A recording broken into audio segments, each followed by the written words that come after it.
I think I think all these people know what AAUW is, but the American Association of University Women, because sometimes you say AAUW and they think you're a union or something. Yep. Okay, I have the pleasure of introducing our speaker, Dr. Susan McCartney, who is one of the most enthusiastic people I know, and I've known her for quite a long time. I would call her effervescent, but that's not an adequate description for someone with her credentials. So I'll go on and you'll see yourself of that. She's a very, well, some people might say a very bubbly person, but a very optimistic and enthusiastic person. Dr. McCartney is director of the SUNY Buffalo State Small Business Development Center, and she's special advisor to the provost for economic development. She is New York State certified business advisor and is a specialist in strategic planning. She is a frequent presenter, ranging from keynote presentations to co-hosting a cable TV program. She supervises a team of award-winning business advisors. She also manages the Buffalo State Student Business Incubator. She has served as an adjunct professor in the Department of Business Studies. She's active in several organizations, including the Sunrise Rotary Club and the Elmwood Bidwell Farmers Market. Susan earned her doctorate and master's degrees in business administration. She has an MBA from SUNY Buffalo, UB. She also holds a BS degree in biology from Syracuse University and a BA in art history from SUNY Buffalo. We're interested as well in her extensive experience, which includes economic disaster work. During COVID-19, she served as a member of the COVID-19 Erie County Business Task Force, created to assist businesses during the pandemic. And I assume this goes on, right? Well, we can talk about it. Yeah.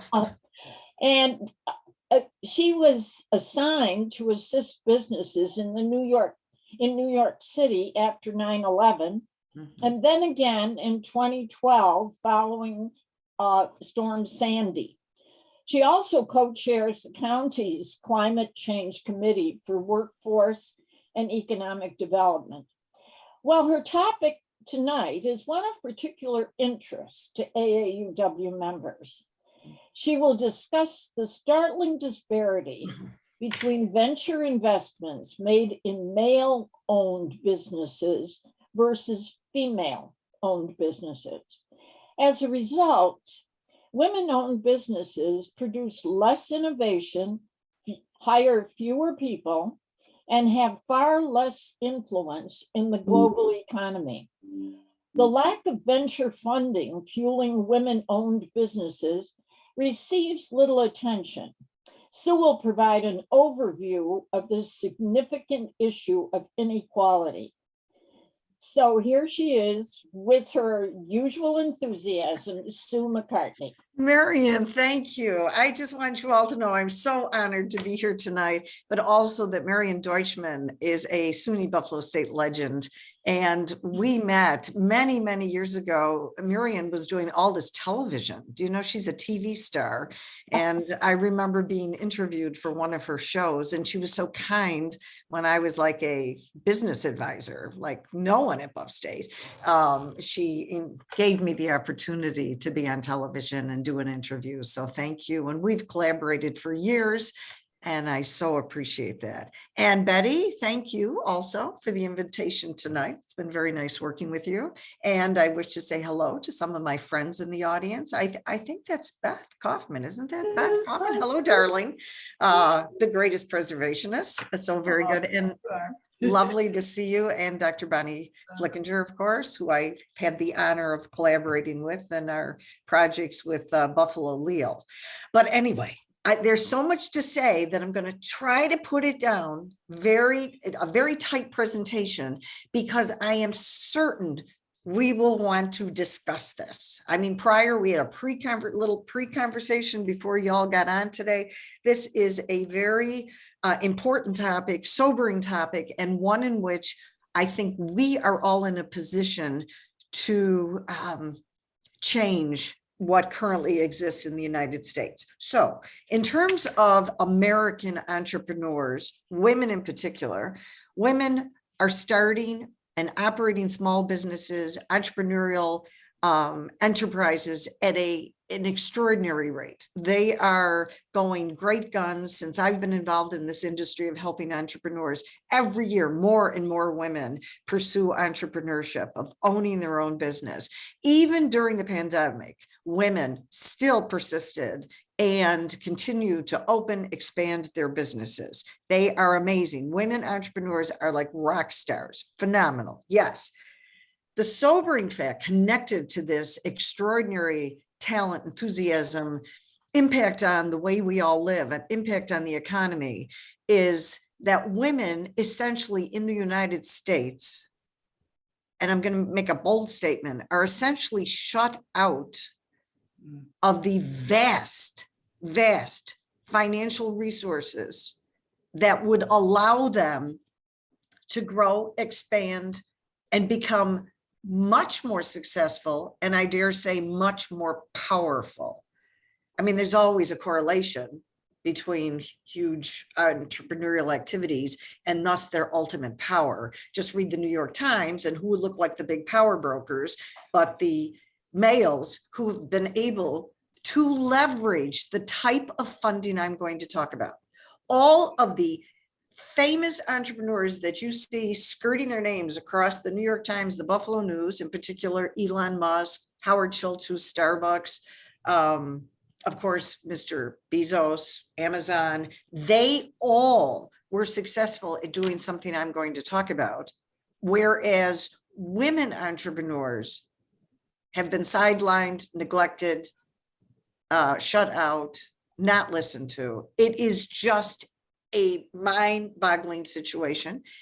I do want to add that there are probably many reasons for this, and there's some very important persons doing scholarly work. I don't want to say reasons like an excuse, but there are scholars who are studying this in detail to figure out what the hell, how could this be possible, that in the investment mode of money, and I will define that a little more carefully for everyone just to get us all up to the same page, but I've got to give you a statistic to like get your attention, please, that of monies put into businesses of outside capital, outside venture money, 90% of that near $1 trillion of money annually, 97% is invested in exclusively male-owned businesses, not even where it's a male-female partnership.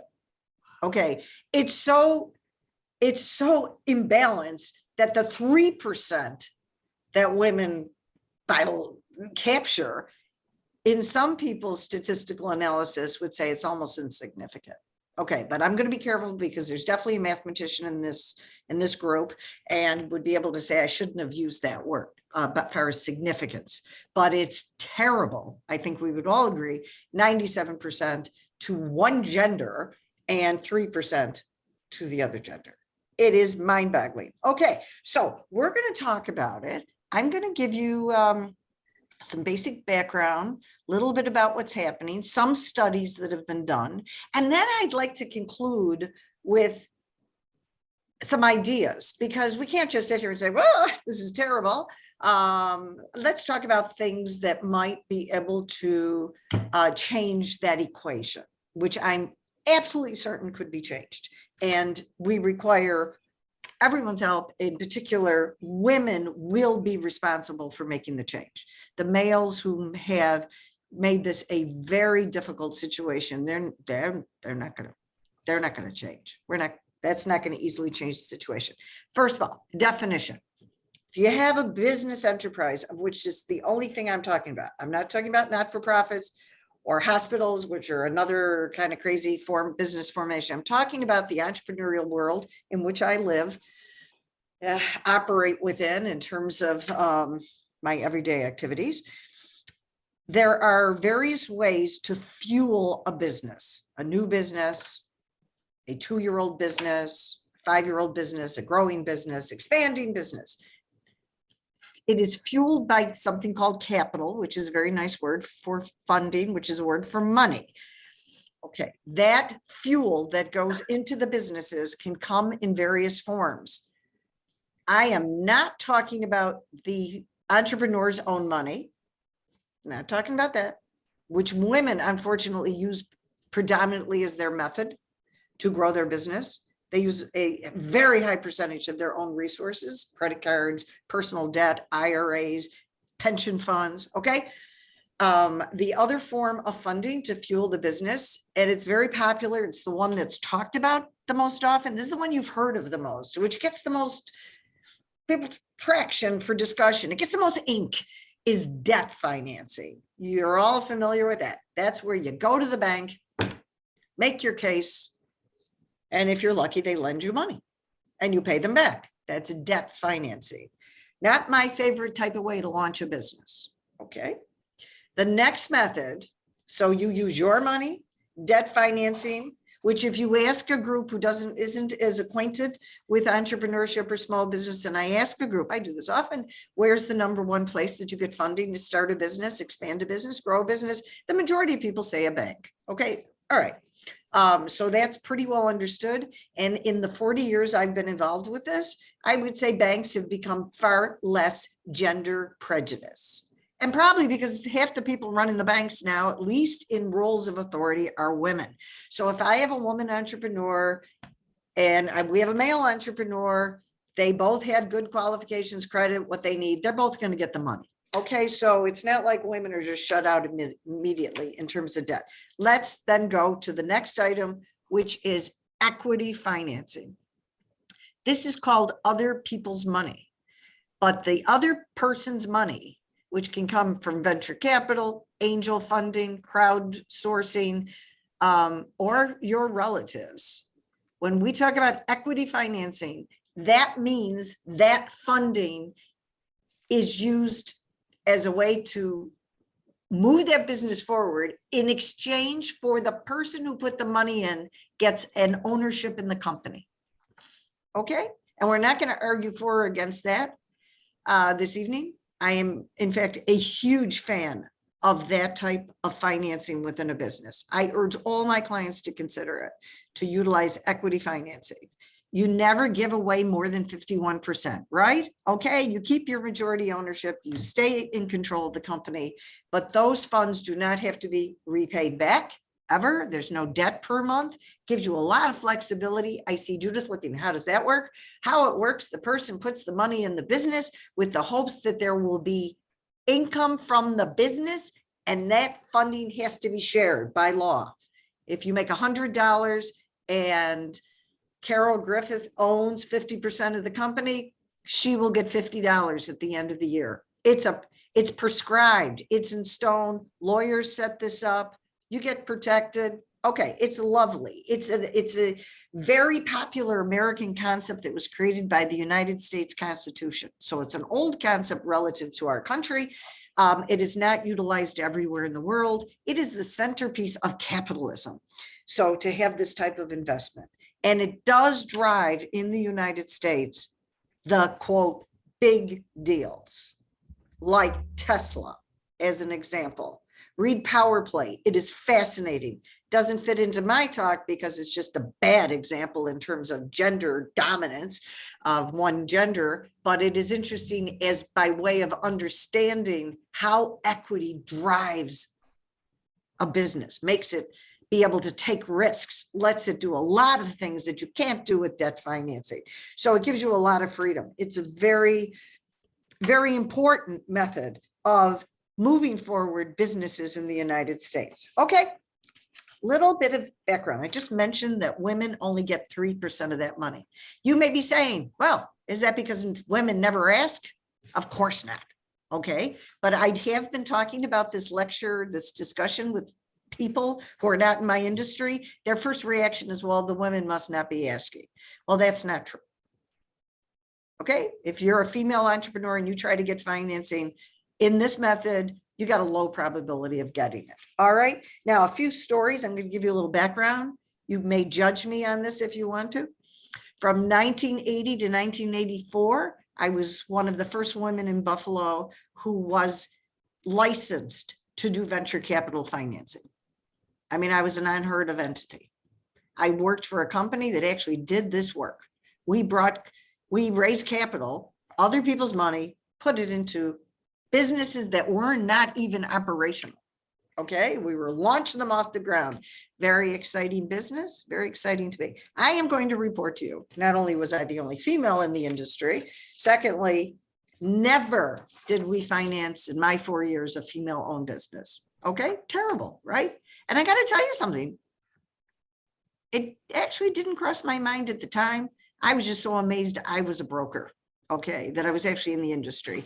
And it was a creepy culture at times. Finally, I literally just walked out of the door and started a new life because I said, you know what, I can't take this creepiness anymore. But that's a whole nother story. But it's interesting how as a woman, you don't, and they say in the literature today that women doing what I did, they also don't think as much about this. They need to think more about it. We obviously have to be more sensitized to it.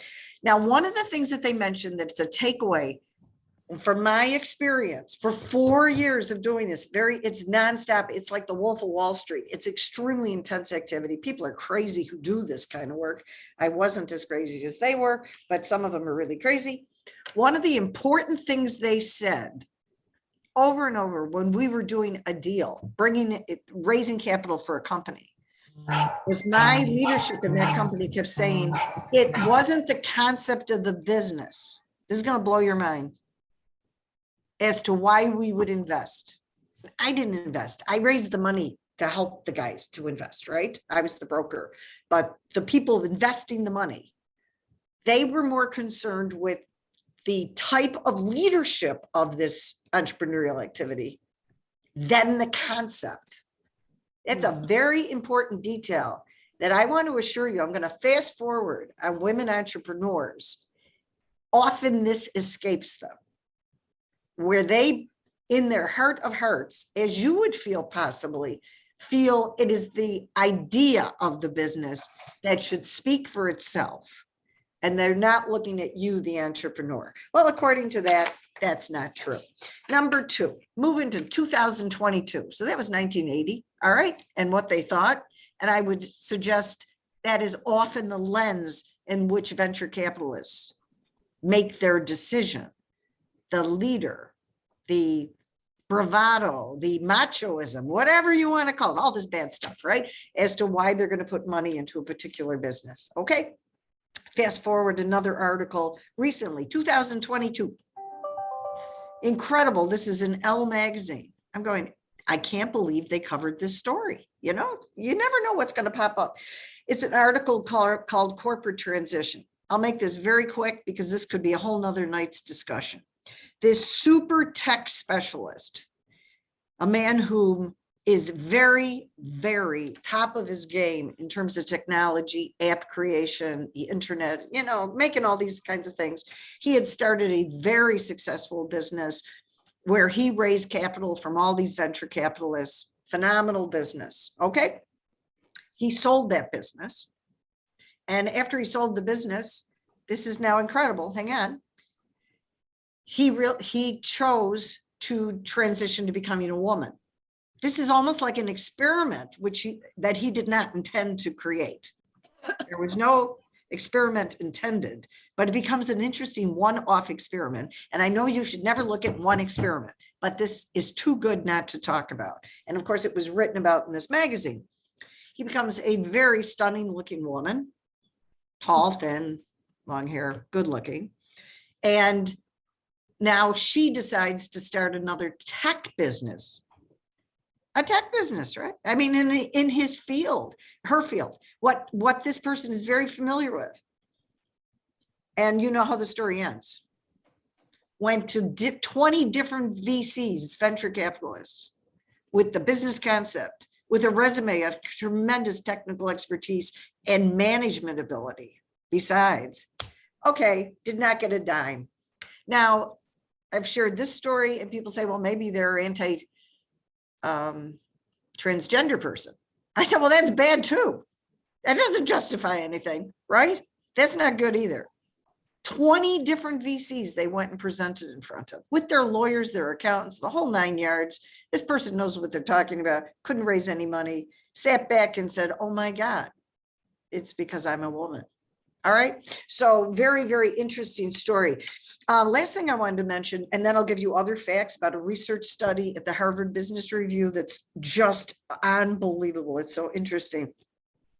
Preparing to come and meet with you all, I met through a network with an attorney, Lindsay Karastenkel. She's originally from Buffalo, but now she's with this huge law firm in Ohio.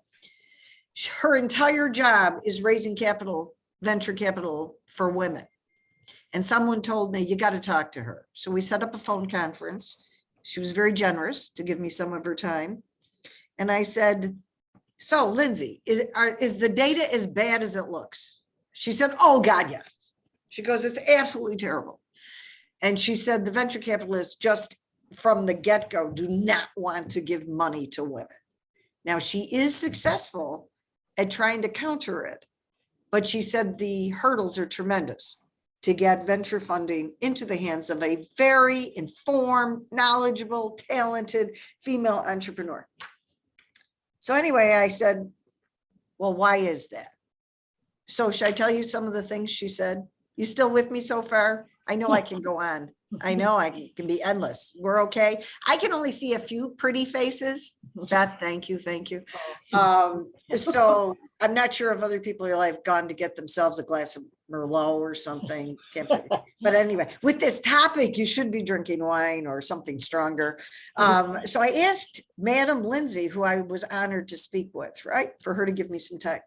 So she said a few interesting things, not few. I mean, she said a lot. I wished I had taped it. Marian, wouldn't that have been good? I didn't think to say, can I tape this? Because I kept going, oh my God, did I get everything?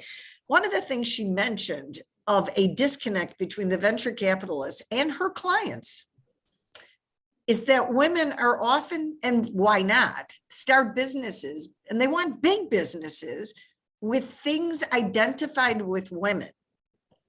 She had one client who was and she said, I needed to look them up. They're in all the journals. The largest, fastest growing bra manufacturer, designer and manufacturer in the United States. This lawyer is the attorney to this corporation. They wanted to create 3 more plants. They're trying to raise what the guys raise, right? In venture world, 50 million's 50 million. It's not a lot of money, right? And she said it was so difficult. And then she used some stories that were awful, like crass comments and things that came from, disrespectful comments from the VCs. And she said, often the case is that these tremendously successful businesses are ID'd with women and the venture capitalists don't get it.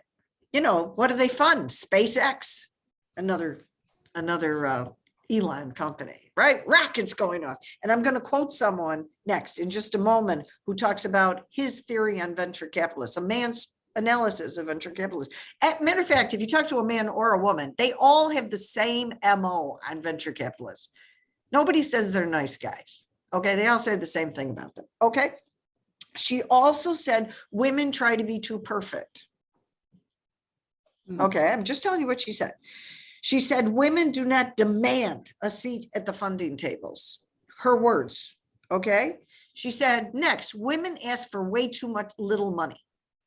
Like to play in the game, and it is kind of a game in some ways, you've got to ask for a lot of money because again, that shows, she said, it gives the impression of confidence that this is going to be successful. I'm not saying these are good things. I'm saying what she said is what she understands to be the reality of the situation.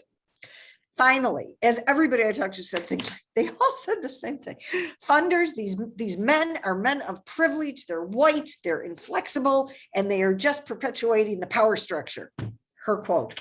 Okay, should have had that tape recorded. That's as best as I got it down. All right, then moving along to a book that came out like days ago. It was just published and reviewed by the New York Times. It's called The Power Law by Sebastian Mallaby. And by the way, you're all going to get the bibliography, right? Betty has it. We put down the publishers, the way you would like to see it, the bibliography. Okay, the way we do it when we need to do it correctly. So just came out, New York Times reviewed it. I have not been able to read the whole book, but the reviewer in the New York Times alone talked about key quotes from the book. And he talks about Sebastian's, I think, correct analysis that with venture capitalists, there's this compulsion for wanting to do, I've got the words right here. And this guy, he quote, rhapsodizes about venture funding. They want companies, the ones they're going to fund, quote, the venture capitalists want to decimate the competition.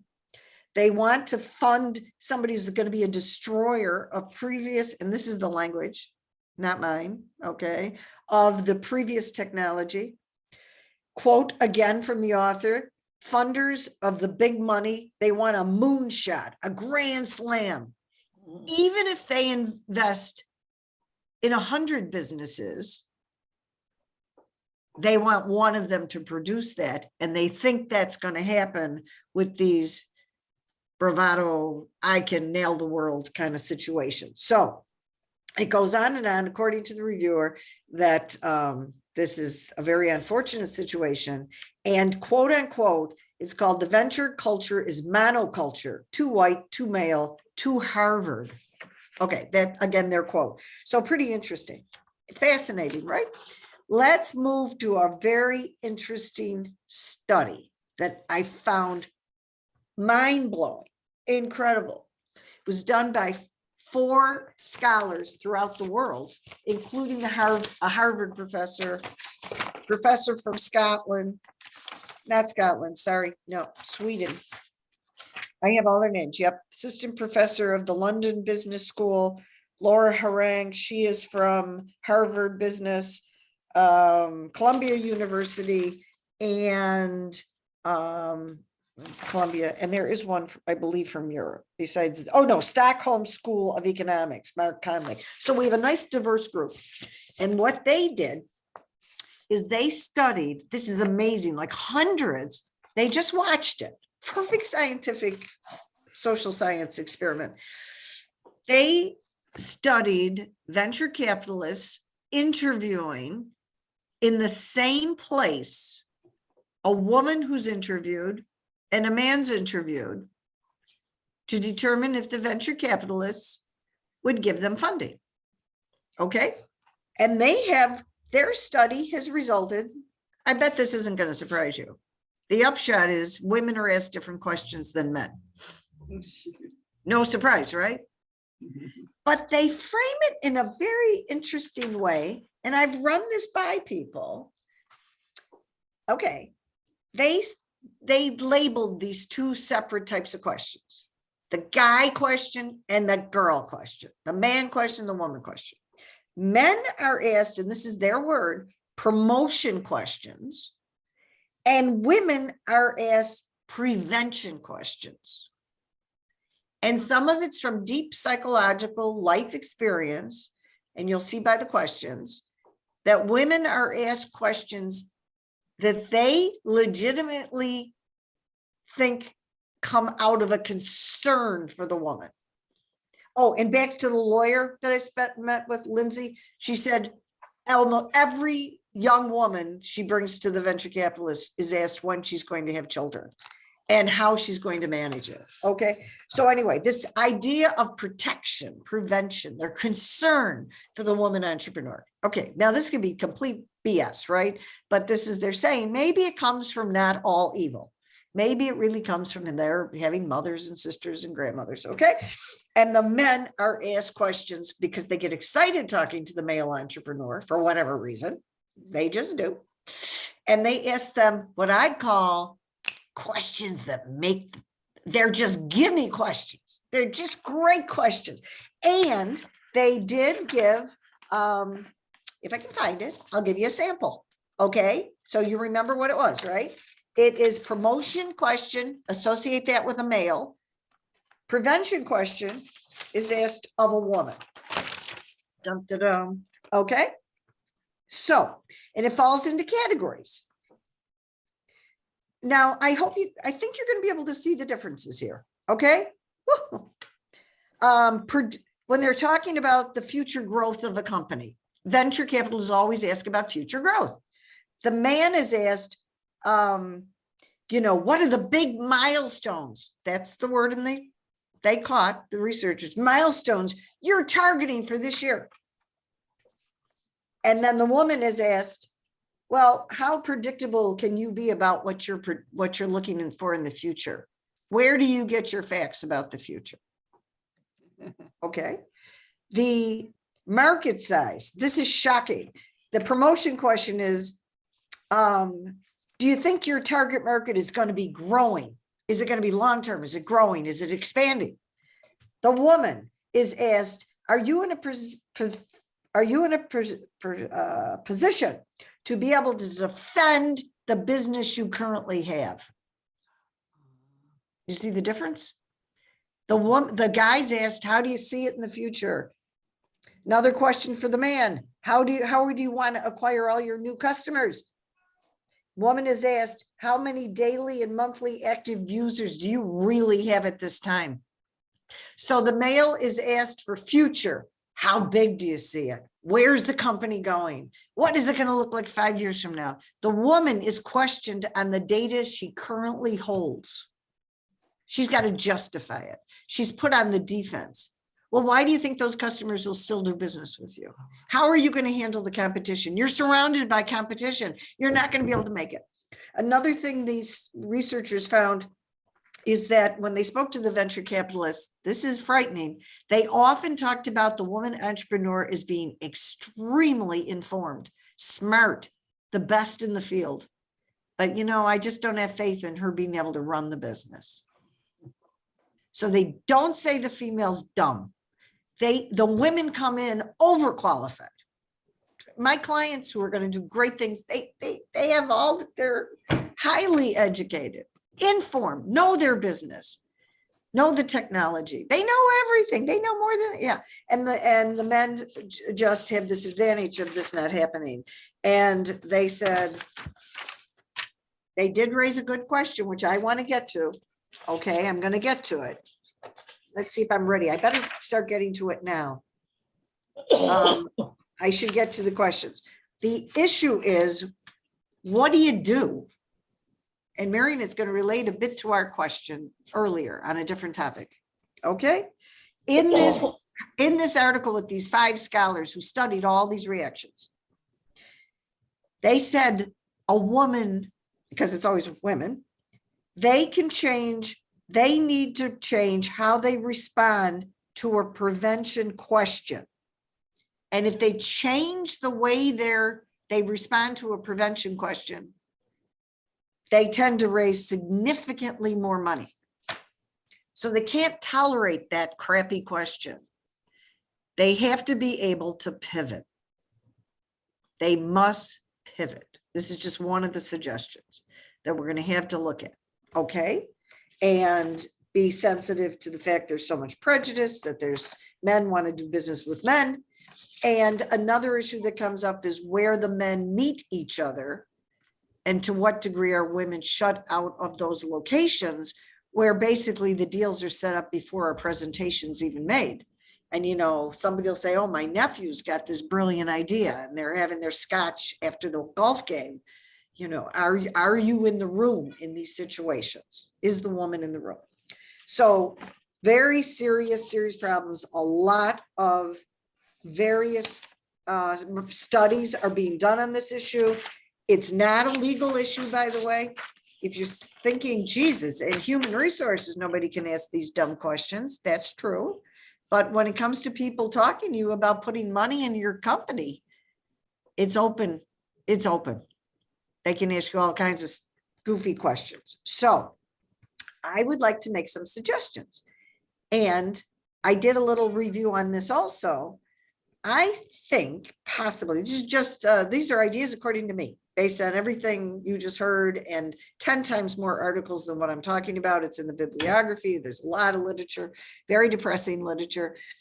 But what I think, based on the pivot, based on the training for answering the questions, is that I think female entrepreneurs, and that includes me as an advisor to female entrepreneurs, we need to do a very careful analysis of how women get elected to public office. I think that requires a serious look. We did a little, my office, we pulled some articles about not venture, not women entrepreneurs, but women dealing with this who run for public office, of which Marian is an expert. And the issue, they get trained, and having run for office once, I had a bit of coaching. You go into the discussion with the public or with the people giving you an endorsement, or these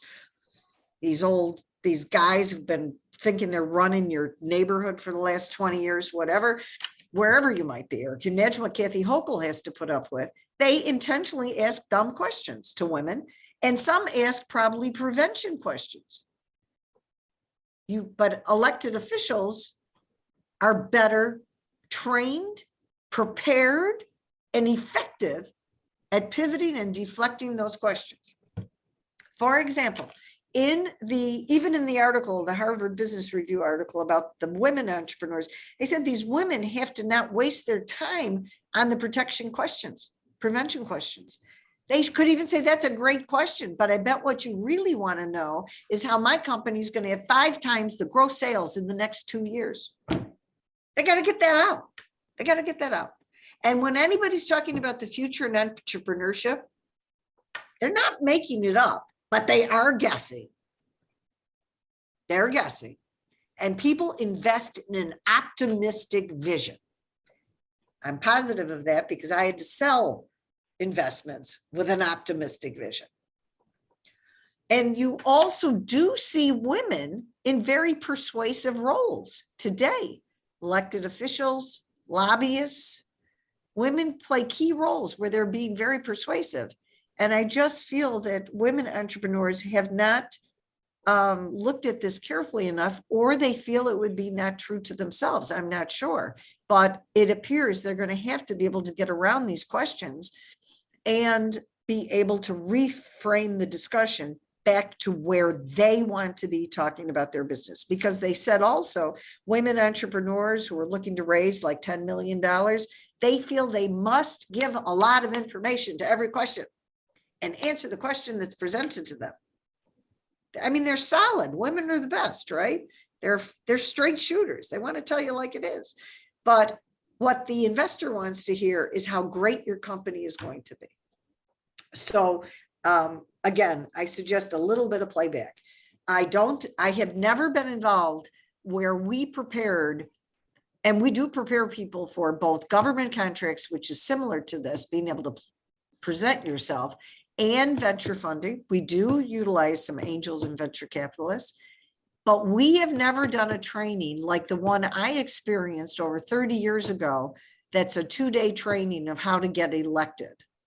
I think that model, not exactly the same, but a similar model might be able to be applied to an entrepreneur. And I also think the women entrepreneurs don't realize they have to be concerned about their image. They have to burst into the networks. Nobody's barring a woman from being at the Buffalo Club. I have a 31-year-old entrepreneur. I've known him since he was a student at Buff State. He's already owned 3 businesses, but he's hanging on, kind of he keeps starting things. And of course that costs money. So he needs more money. And he came up to me we were at a social event. He's a great guy. And he said, you know what? I'm going to join that Buffalo Club. He has no money to be able to belong. He's going to use every dime he's got saved up in his piggy bank, and he's going to join the Buffalo Club because he plans on using other people's money to be able to fund his expansions, his other business concepts. So what do you think? Do you think we could do this? I want women to dominate this field. And they said it'll ultimately be fair when all the venture capitalists are women. Well, I'm not going to be here when that day happens. So we can't wait that long. So we got to do something more proactively. And we need to provide a new type of training. And because Marian asked me to speak, I've learned much more than I've ever known in 40 years about this topic and the researchers. So I thank you. And it is inspiring the team I work with to really dig deep into this and do something about it. Okay. You get used to the status quo, right? You get used to it. We're not going to let the status quo continue. So any suggestions you all have or questions, or ways in which you can help me, that would be great. Bonnie Flickinger has a question, but I would encourage those of you to start writing some questions into the chat. And that way we'll cover them in order. Bonnie, do you have a question? Well, Marian, I hope it's okay. I want to make a comment about changing questions. This has a local connection. Good. I don't know how many of you remember Martina Horner. Dr. Martina Horner became president of Radcliffe. She did a dissertation on, she tried to prove that men feared failure, but women feared success. Oh. And we had a scholar here in Buffalo. She was at first a nurse, Adelaide Levine. And Adelaide Levine decided she would replicate that study of Martina Horner. But the difference was that Adelaide Levine asked the men and the women the same questions. She said, Martina Horner asked different questions to the women from what she asked to the men. When Adelaide Levine asked the same questions to both genders, she found out that both genders feared failure. Neither gender feared success. Interesting. Interesting. That's fantastic, Bonnie. And we could also mention that, for example, at Buffalo State College, I've been on a lot of search committees. I'm on one right now for a new dean at the School of the Professions. We are required to submit questions. And the only reason you submit them is because they want to reinforce that every candidate is asked the exact question. I mean, the exact, you have to read it. They're asked the exact question. And it would help mitigate that problem, right, Bonnie? I mean, Right.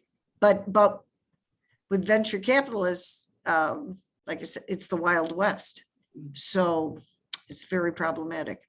Very, very interesting about questions. Very, very interesting. That was just incredible. Now, I'm not seeing any questions in the chat. So if you would like to speak out the way Bonnie did, you can do that. I think that whole question of pivoting, I think that's a very interesting example that you've given us. And it reflects a lot of a power differential, I think,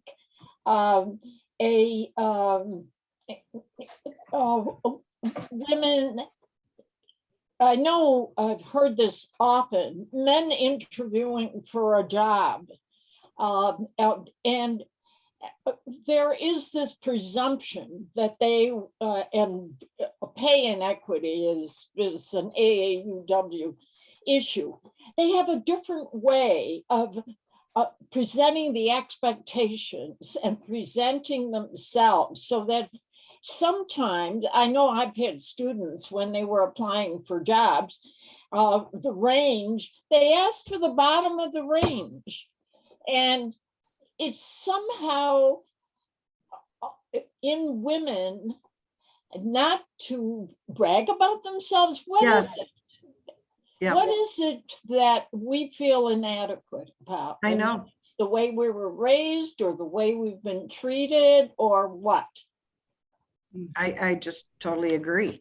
And my women entrepreneurs, you figure entrepreneurs, regardless of gender, are going to be like right out there, right? Right, in charge. Type A, go. But they tend to be very thoughtful and feel they need to be very cautious about how they describe things, and they don't paint a picture as positively as they need to. And if I could share with you that, and if you know of anyone interested, we are currently doing a program that has feelings like this.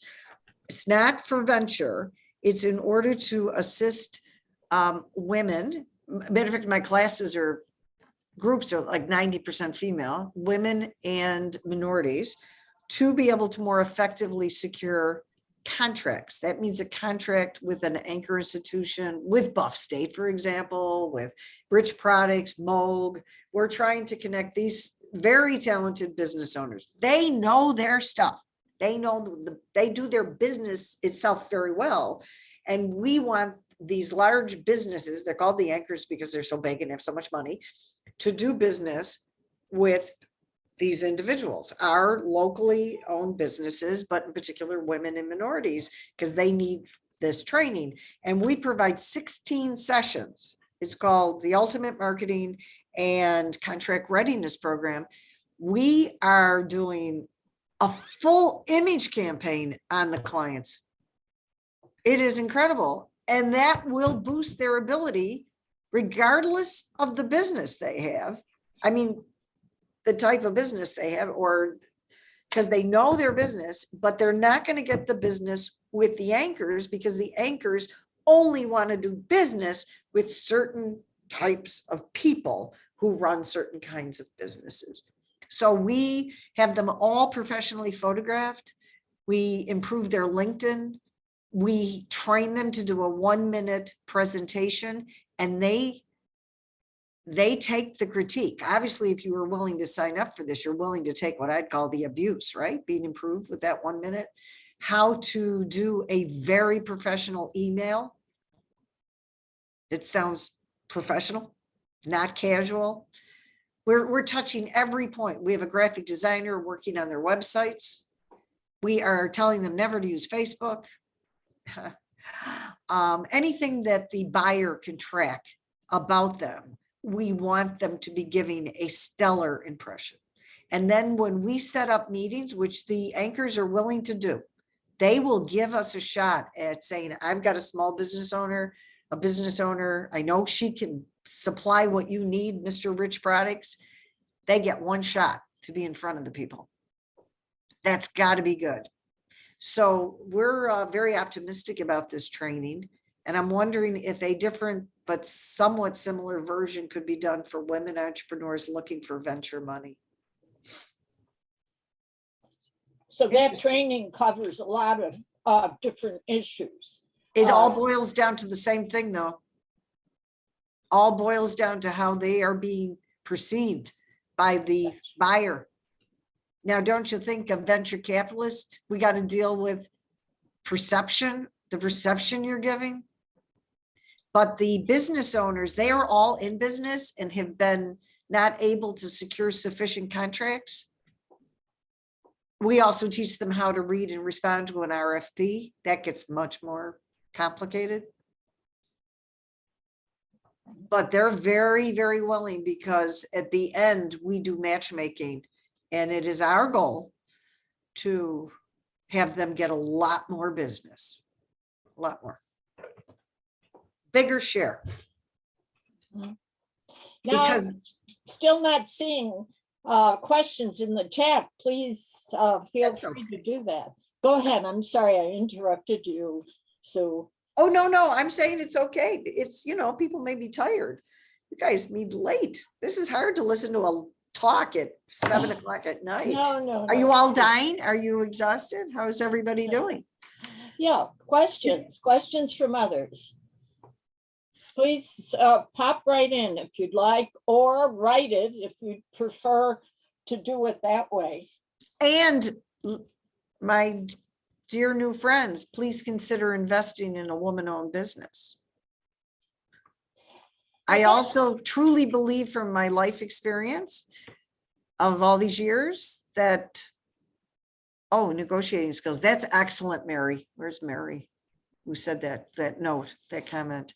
Also very important. Mary, that's excellent.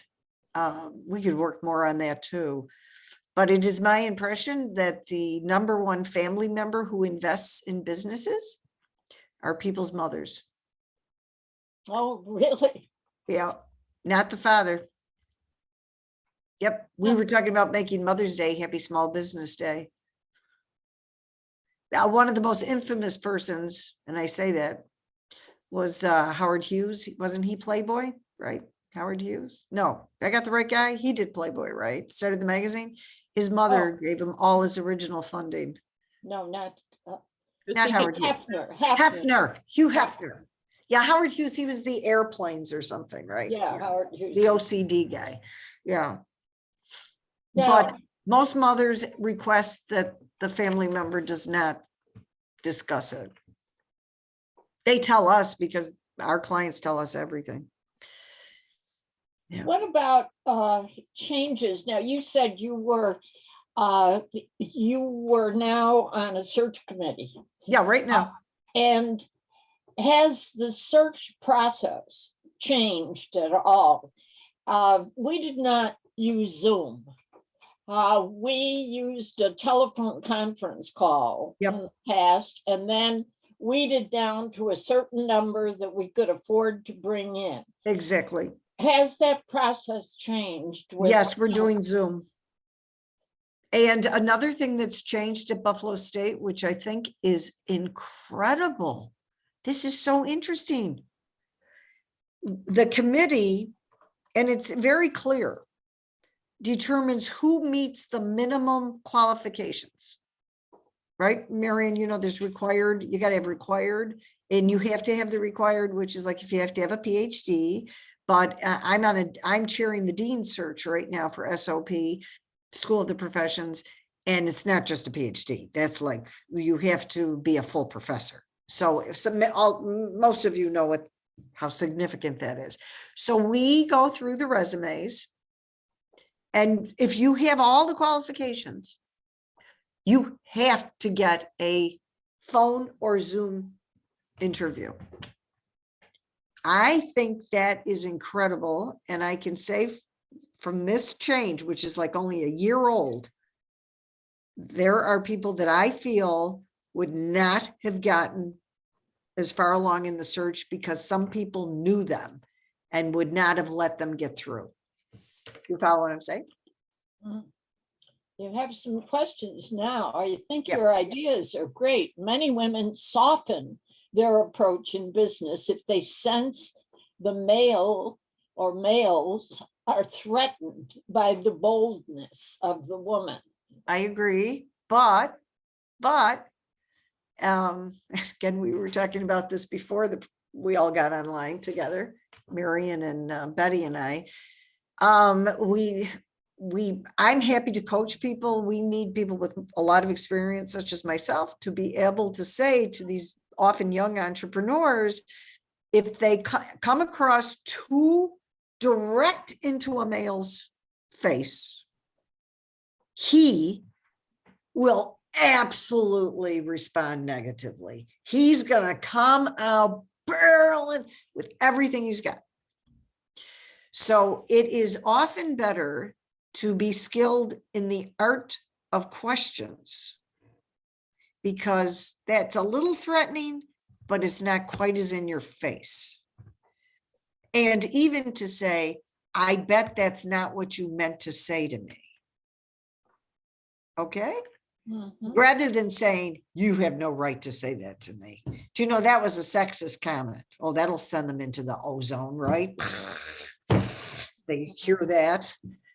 So, and if it is all possible to be, I don't want to say being funny about it, but to be able to interject some humor, which sets them off guard. Oh, yeah. And, you know, I mean, I do use it all as much as possible. I know that a direct hit is a problem. Going back to the politicians, we looked up an article on, it was on the women successful politicians, how they handle sexist questions. And they had Elizabeth Warren, Hillary Clinton, and Kamala, big famous people. And they said they often will minimize the question and then speak to something, regardless of how dumb the question was. Again, pivoting, speak to something that they say, but in spite of what you just asked me, the reason people are here is because they're concerned about Medicaid. They don't care about me, right? If he said something, well, you know, I heard you have 10 grandchildren or something. I don't know, something very, very sexist or whatever, something to try and say, you're just a female, you shouldn't be in charge or whatever, to say, but wouldn't you agree that why we're all meeting today or why we're talking today is because we share the same goal, which is this, that, whatever. So never to directly respond to it. Now, Gillibrand, Senator Gillibrand, they described and they feel she's been successful at it, you know, willing to say, you know what, that's a sexist comment you're giving me. She's willing to go for it. Now, they've done some polling after that, and they said that usually is good. But you got to be the right type. I mean, she's gift wrap in a very female package. I'm just suggesting. Interesting way to put it. Very gift wrapped. So maybe they're like, oh, well, she's a tough little cookie, right? Who knows what goes through these people's minds, right? But, you know, Elizabeth Warren, she's got to handle it in a variety of ways to get her point across. She's amazing. She's very tough. Very, very good. The next one, you mentioned investing in women's businesses. How can we do that as individuals? Okay, there are various venture pools available. That would be the first way. I am in love with the new president of 43 North. Her name, oh my God, Carolyn. Oh, what is Carol? Oh, her name is escaping me right now. But the president of 43 North, she's just so super. I'm so sorry. It'll come to me. It'll come to you later. Yes. We all understand how that Yeah. works. I know. Thank you. She is a person one can talk to, network with, and she can specifically connect you with women entrepreneurs. She puts together funding. These funding gigs are often over drinks, even for women entrepreneurs. They're in I don't want to say they're in a bar, they're in a fancy place. They're in very nice places, but people can eat and drink. And she prepares people to be able to do their presentation and to assist them with getting financing. She runs that contest, but the whole rest of the year, they're doing venture deals. There's also a venture association in Buffalo that meets like every 2 months, and individuals who want to invest, you don't have to say one word either. You don't ever have to talk about what you want to do. You just get to go in. It's at the Buffalo Club. You sit in the audience and they let 2 people do a pitch. You don't have to say, I want to invest. But if you like what you hear from the entrepreneur, they want to talk to anyone who's interested in them. If they said, if you went up to them and said, I'd love to hear more about your business, which is buzzword for I want to help you with your business. And remember, it is done even on the smallest level with an attorney. Okay. Your investment is handled through their lawyer, even little tiny companies. that I work with. There has to be a lawyer involved who takes your funding. Very often what the preferred strategy is that all the money goes into a special account, an escrow account, and the entrepreneur cannot use it until all the money's raised in order to achieve what they're saying they're going to do. Then it goes to the entrepreneur. They invest the money, they utilize the money, and you will have received certificates that say your ownership in XYZ company. Also, this is going a little off, but it's interesting that the tax structure really encourages people to make investments, because if you put $100 in and the business totally goes, 50% of your investment can be used as a direct tax credit off your taxes. That's like crazy in some ways. That's really good. So your risk right out of the gate is just losing half of what you're putting into the business. And the goal is that you will make money whenever there's a dividend declared, meaning there's a net income. You have to get the percentage of your ownership by law. And it happens. We don't have people running around complaining about this. Okay. All right. And then secondly, if the business is sold, which some of our venture people, like when I was in the industry more so, the investors like you, the only goal is that they sell the company. 3-4 years it gets bought out, which happens a lot actually. And then say the company, you will get whatever the net is on selling that business, you will get your percentage ownership, a check sent to you.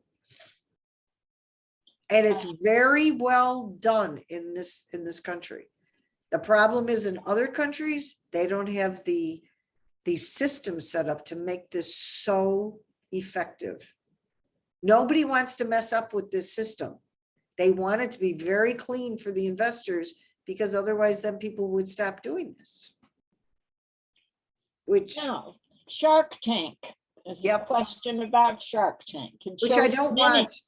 Many presentation styles, great learning from the show. Do you watch it? Do you think it's great learning? I'm so sorry. I don't. I have people ask me this all the time. Forgive me. I'm going to have to find it. I don't have real TV, but I do have Netflix and Amazon. Would that get me to this? I don't know. I'm so sorry. I'm not familiar. I have heard they're very nasty to the entrepreneurs though. That doesn't happen, by the way. With the men or the women in normal circumstances, they're not nasty to them. They're not nice, but they're not as aggressive. Now, the people who come to you, yes, talk a little bit about the Small Business Development Center. Who comes? How do they come to you? What do they bring? Okay. We've been around a long time, and our center, this always comes up, so I'll say it right off the top. We're funded by everybody. That's what I say. We're funded by the federal government, state legislative initiatives.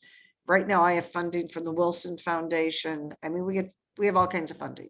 That pays for a team of very, very exceptional business advisors. I think I have the best in New York State compared to anybody. And what happens is if someone will call us, they call on the phone, and we interview them on the phone to find out what they're doing, the basic idea. And they set up an appointment and they meet with us, and we work on what they feel with our consultation is needed in their business. More specifically, then the next question is, well, who comes? Who are these people? We work with two types of people. People who are starting a business, which is a really exciting phase to be involved with someone, and or we work with people, about 50% of the people we work with are in business. I mean, full-fledged, full-on business, but they need something. We're sort of like business doctors. Things are going swimmingly, nobody's coming to see us.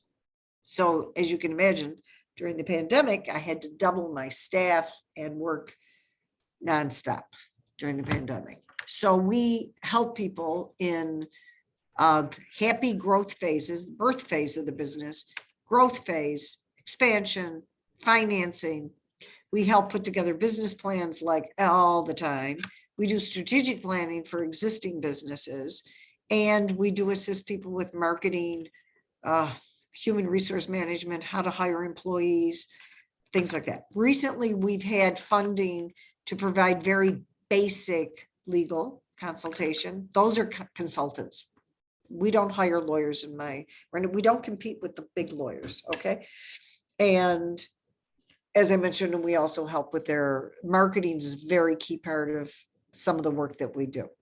So they come to see us between 8 and 5, Monday through Friday, all year long. We're based at Buffalo State College.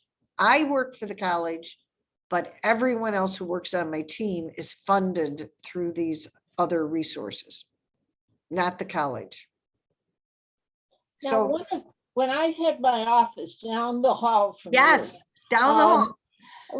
Restaurant businesses Yep. were one of your highest failure businesses. And Yes. you had special help for them. We still What do. are the mistakes that some people make when and restaurants were an example you often used for why it fails? And I don't know, are they still among the highest failure businesses? Yeah, number one. They are also the business that opens the most often. I didn't say that as clearly as I should have. The highest percentage of small businesses formed in New York State are in the food, culinary, restaurant field. But it's the biggest business formed throughout the world. It's the oldest business, taverns, bars, etc. There's always going to be a demand. And persons who are really informed about it are really excited about it. I mean, there's a lot of art involved with running a restaurant, right? But chef-driven businesses, which sound so glamorous and groovy, the challenges they run into is they neglect the core business demands of that industry. They run into trouble very often, all kinds of trouble. And I think things are improving, that it's not as bad as it was in the past for an interesting reason. The fact that almost everybody pays with credit cards. Money is not walking out the door. Mhm. And the business itself is not grabbing the cash and walking out the door. There was just so much leakage. Since the money goes in via magic technology, the credit cards go right into the account, it shows up in their QuickBooks, and then they pay their bills. If they can control their money, pay the bills, I'm not saying they're still going to succeed, but they're not going to flunk out as quickly as they used to. Do I you can say I find, could talk all evening about restaurants. They're a major part of our work. Very I significant. kind of have a sub question to that, because there's one thing that I was about, because I worked in restaurants for a lot of years, and it seemed to be the one thing that like everybody thought they could do, even if they'd never worked in a restaurant in their life. Huge That seems to be mistake. one of the industries that like anybody thinks that they can just do it. And that's what was the one thing when I heard people going out and they said, oh, they'd never worked in a restaurant ever, but it's something they always wanted to do. And then they end up going under because they have no clue about the restaurant business. And no idea how hard it is. Melissa, when we do get that lovely person in our office, we beg them to try at least 6 months working in a restaurant. We beg them. It's very dangerous to start a restaurant if you have no experience. It's very hard. You need a lot of money to open a full-fledged restaurant. That's a lot of cash. Okay. Oh, absolutely. Like I said, you've got to be able to cover like your food costs and everything. Yeah. And then this being Western New York, this is where a lot of a smaller business had trouble, like not necessarily from COVID, but when we have severe weather events. Exactly. And if they can't, if they don't have enough generator to keep their freezers open, Yes. one small restaurant, you thought it was small, but he had $10,000 worth of food in his freezer and he lost it all. Exactly. They have one awful thing after another. I I admire their determination and optimism. I really do. I'm not going to say we tried to talk them out of it, but we do give them a lot of tough love. And another thing we like to recommend is that you start probably a bit smaller than you thought. I mean, if we can get person to scale back a little bit, we might have a better chance of keeping them in business. Yep. And then they grow more organically. And What it's easy. about the, no, go ahead. I'm sorry. No, I was going to say it's easier to borrowing money like from traditional sources if you've been in business for 2 years. Mm. It's just easier to get a line of credit for your business, to get some kind of capitalization loan or money for expansion. Really helps if we've hit that 2-year mark. So if we can start small enough and be successful and have a not be in the red, that's going to work in our favor to help that business. What about all those women who aren't going back to work? Or you read these articles about after the pandemic, well, it's not even over, but they chose not to go back to work. In fact, a lot of people chose not to go back to work. How or are they to do paying their jobs. bills? How does it work? I have no idea. I don't know. Do you think maybe it's overhyped by the media? That I don't know if how it can be accurate. How can you not go back to, how can you not have your job? Yeah, yeah. How do these people pay their expensive mortgages? Mhm. Because some of us are lucky and our mortgage isn't that high. Because, you know, we've had our house a long time, right? Bought it when it was a little cheaper. And then those people who changed jobs or didn't want to go back to the job they had before the pandemic. Yep. And so you see signs where they need people. What's happening there that you could I kind don't of- know. I did meet this week with the WIB director, Jeff Shemansky, very talented guy. And WIB, it does workforce it's the Workforce Investment Board, and they have tremendous data. They're like machines of information.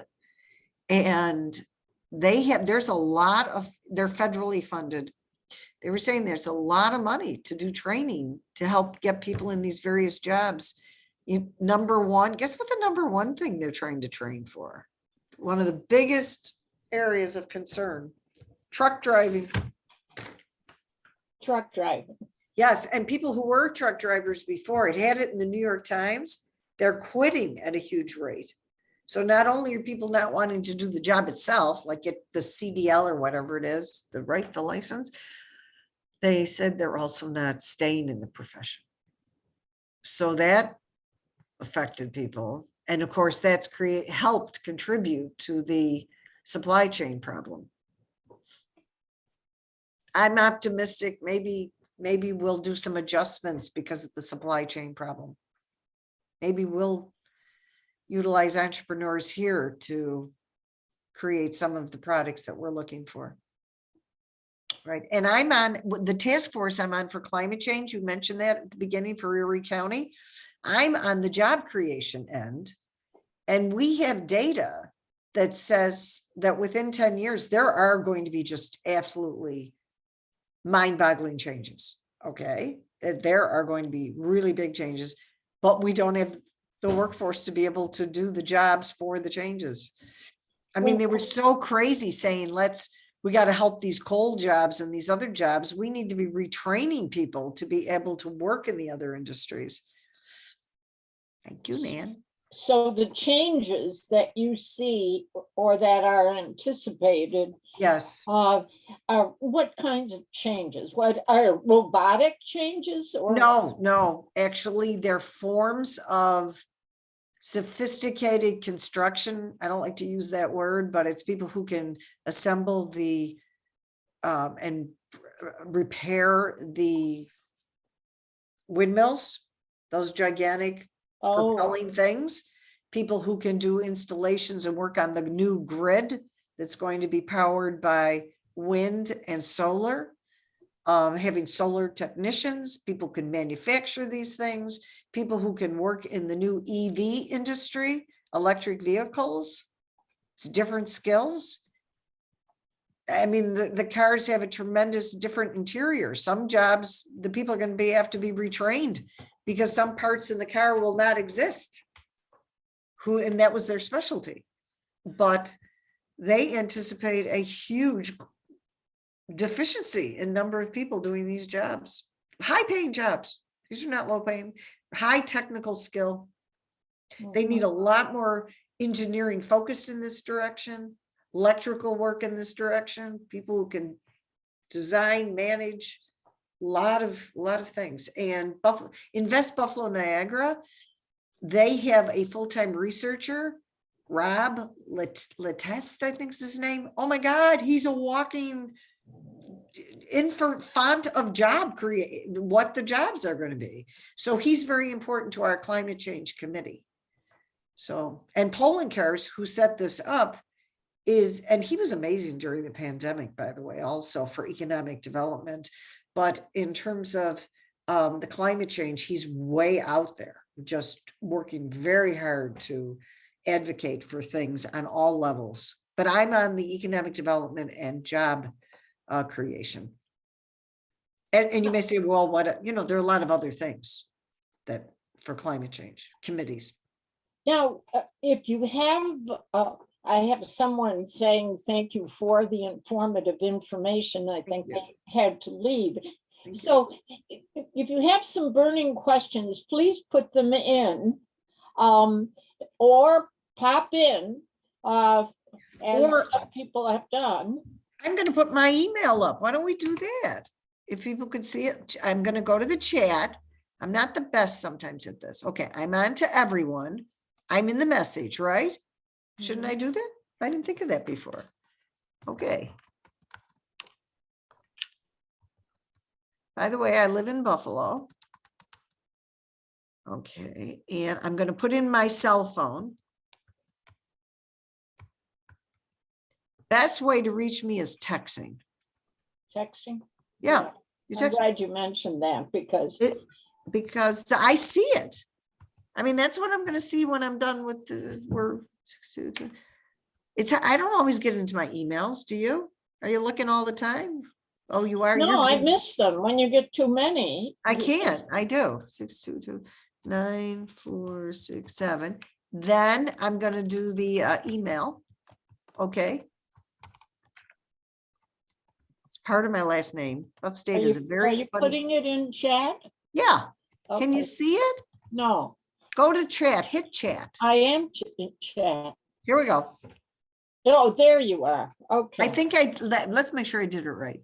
622-9467. Email McCartney@buffalostate.edu. By the way, I want to tell you that Beth Kaufman is deeply involved with the effort to save that great northern grain elevator. Oh. Yeah, I'm so grateful, Beth. And we've been successful so far in court. Yeah, looking good. It's looking good. Yeah, it's very Very exciting. proud of you all. Very proud. I'm mostly enthusiastic. That's That's what we need. We need that. I do keep up. I get my alerts and calls from Tim, very much so. I do appreciate it. And interestingly, on the Great Northern, which we must save for its historic significance. It's what built the economic foundation of Buffalo, was built on the transshipment of grain. And this is just such an extraordinary symbol of it. It's fantastic. So we hope we can save it. I'd like to use the word we. I'm a member of the campaign for Greater Buffalo. Beth is a big player, a board member of the campaign. And it's just very important that we do that. It's amazing. I think you have fantastic community support though. I think. Oh, yeah. Oh, yeah. So if anyone knows the mayor really well, Mayor Byron Brown, I want you to urge him, please, for Beth and I, that we, all he has to do is say, demolition order is gone, and ADM, Archer Daniels Midland, would have to restore that wall. And if they don't feel they can afford it, even though they're a multi-billion-dollar macho corporation, Mr. Jamal Douglas Jamal, no, right, Jamal's the last name. Yes. He has offered to repair the building, Oh, yeah. pay Okay. for it, right? I have a question on all the people who have been working remotely. And some people are still doing that. Other people are going into 3 days in person, 2 days at home. What do you see emerging out of this? And Well, the literature says, Marian, it's going to stay. That flexible jobs, working partially at home. My team, we're flexible with them. You saw, it was a gift during the snowstorm. The recent, yes, that I didn't have to have my people who live in the suburbs suffer. They don't want to take off because that would be a vacation day, right? They don't want to do that. So they get to work at home. They all have computers. They all have Zoom. We pay for Zoom and for them from our funding, and they see clients all day long. But normally my team is in though right now, full time. But they see most of their clients recently, like 80% of the clients by Zoom, because the clients don't want to come in. that's interesting. So something that may have been available but not used is Correct. now being used. I was Tremendous. like telehealth or something of that It's sort. fantastic. Yep. That training program, the 16 sessions that we're doing, helping people with their pitch, their PowerPoint, the majority of it's on Zoom. Early morning, 8:30 to 10:30. Well, And if any of you know of anyone who you think could benefit from our services, you have my phone number, you have my email. An entrepreneur, whatever their needs are. now the last item, we're almost done here. The program that you're suggesting, that is it open? Has it started? Does it start again, or? Which one? The one for that I'm doing right now, the MWBE contract readiness? That one? Well, that you have a number of programs. Oh, I do. But the one, that big program, that runs every 8 weeks. So we wrap up this group on the 3rd of March.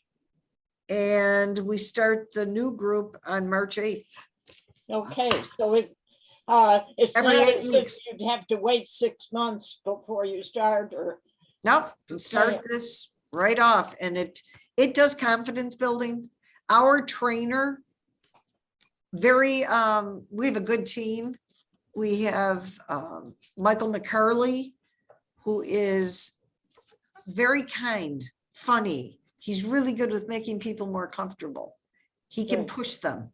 He's been around as long as I have doing this kind of work, and he's a perfect match.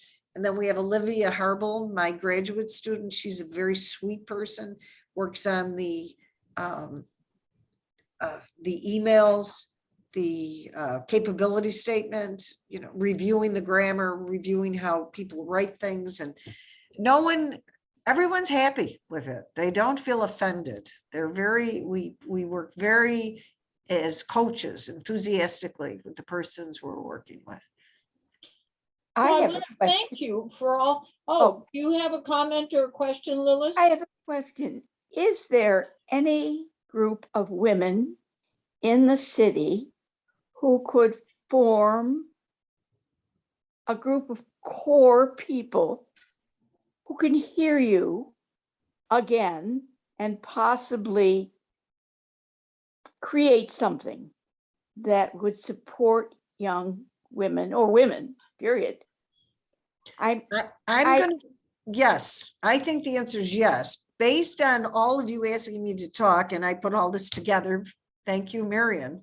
I will be speaking to the woman whose name's escaping me, from Colleen Heidlinger. Colleen Heidlinger.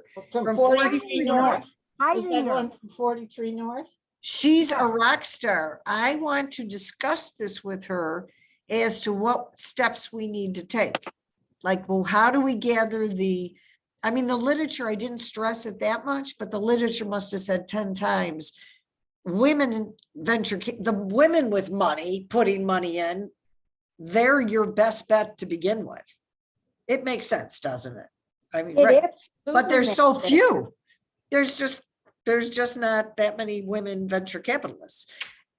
All it means is you have money you're putting into a business. You get Yeah. called that because you're doing that. And so I want to speak to Colleen about how we could organize something like that. Lilith, to take up your suggestion. And I'm also envisioning a training program that looks a bit like that 2 days, how to get elected to public office. Mm. Oh, I'm going to study that, Marian, much more carefully, because I went through that and it's very effective. They help you to, you practice getting difficult questions.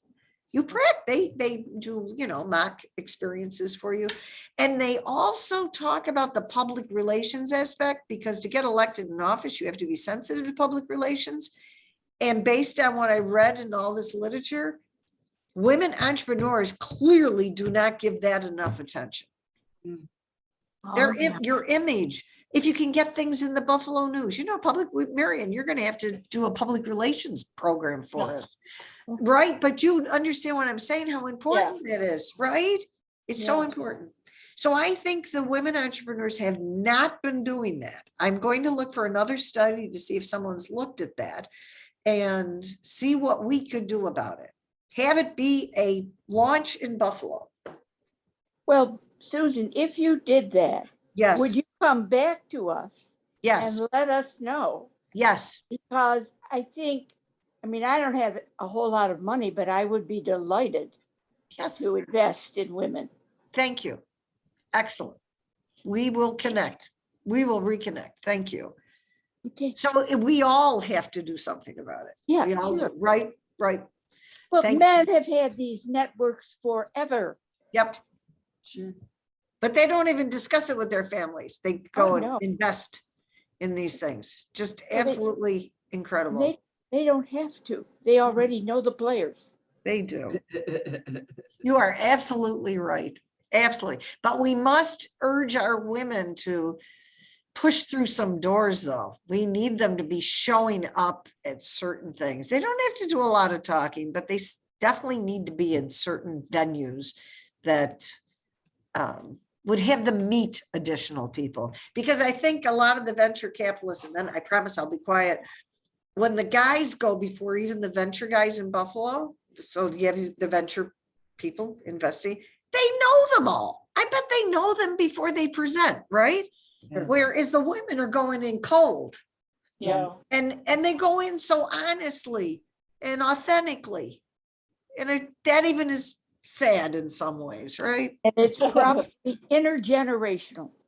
In Oh, and Buffalo, Mm. Yeah. Totally. Interesting. It Yeah. is. I did look at some other countries. It's only worse. oh, Oman. I've got an article in the bibliography on Oman. I figured for good measure.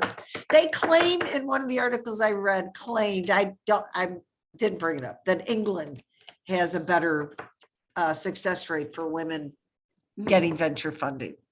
I don't know if that's true. oh. They Well, I said- want to thank you, Susan. I thank all of you who have submitted questions or made comments, or please write down Sue's phone number and email address should you have any questions. If you don't get to Sue directly, she has great staff. Thank you. I also, for those of you who came today, I hope that you will join us again on March 24th at 7 o'clock on Zoom, where we have actor Grace Angela Henry talking about women's rights education, leadership, and social justice. And then on April 21st, and Sue knows him, Steve Vermette. Oh, I love him. Yeah. Vermette is in celebration of Earth Day or Earth Month. He's coming to talk to us on the fine art of walking in nature, a prescription for the earth. And we've been working on the possibility of incorporating a little hike, not a big hike, but a little hike along with his presentation. So you'll get a little more information on that as soon as we have it confirmed. And thank you. We give you a round of applause. Oh, thank you. Thank Done you. a great job on Wonderful. Thank touching you. on a lot of issues that can make a big difference. If people, you know, I know there are a lot of people who are retired, and I'm glad to hear the questions about investment. So you may not be starting a new business of your own, but you can effectively discuss this with family, friends, and share this information. And I'm sure Sue wouldn't mind if you shared her phone number Of course. and her contact information. So Absolutely. Thank you. Marian, Thank thank you. Betty, thank you. It was very nice to meet you, Betty, through Zoom. And Beth, great seeing you too. Go Great Northern. Thank you all. all right, thank Have you a good so night. much. That Thank was you very, great. it was a delight. Thank you. Take care.